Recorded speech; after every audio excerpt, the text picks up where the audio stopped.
اور بات آپ سے عرض کرتا ہوں، جو اس تحریر کے بعد جو میں نے لکھی تھی دعاؤں کی، اس کے بعد مجھے ابھی کچھ دیر پہلے مجھے اس کا علم ہوا۔ میرے پاس ایک ٹیلی فون آیا ہے ایک صاحب کا کہ جو عام طور جو بڑے نیک آدمی ہیں اور تبلیغ جماعت سے بھی ان کا تعلق ہے، اور ان کو رسول کریم صلی اللہ علیہ وسلم کی زیارت بکثرت ہوتی رہتی ہے، تو انہوں نے مجھے ٹیلی فون پر بتایا کہ گزشتہ رات ان کو رسول کریم صلی اللہ علیہ وسلم کی زیارت ہوئی،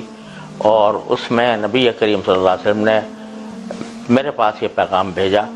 کہ تم لوگوں سے کہو، تم یہ پڑھو کہ 3 مرتبہ سورہ فاتحہ اور 3 مرتبہ سورہ اخلاص،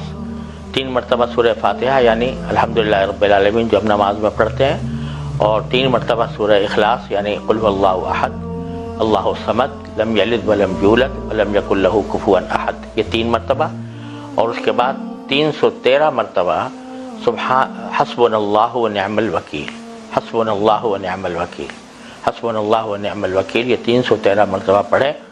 ان موجودہ حالات کے اندر، تو انشاءاللہ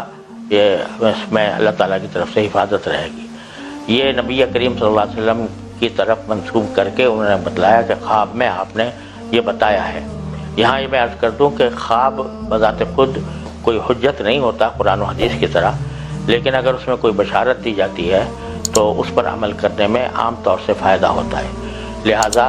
یہ میں سمجھتا ہوں کہ اور جن صاحب نے خواب دیکھا تھا انہوں نے مجھے یہ بھی کہا کہ اگر آپ کے ذریعے اس کی تشہیر ہو جائے، دوسرے لوگوں تک پہنچ جائے تو اچھا ہے۔ اگر ہر مسلمان یہ کام کر لے تو امید ہے کہ انشاءاللہ وہ اس وبا سے محفوظ رہے گا۔